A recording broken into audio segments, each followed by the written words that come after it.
کمیته اجرایی فدراسیون فوتبال تاجیکستان نتیجه‌های به دست آمده در عرصه فوتبال و دورنمای رشد آن در کشور را مطرح و بررسی کرد. گزارش همکاران ما از جریان مجلس جنبسته این کمیته.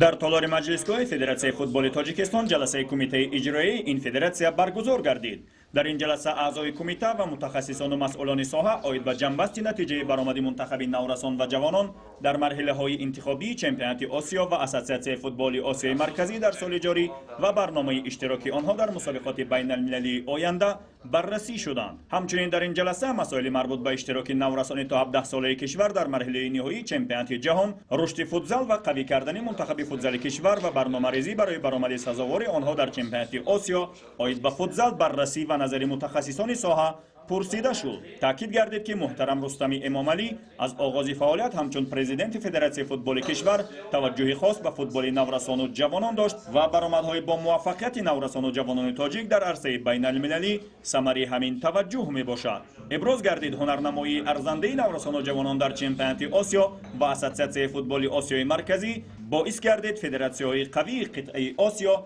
علاقمند به همکاری شده دسته‌های ما را به بازی‌های دوستانه و مسابقات گوناگون دعوت نمایند.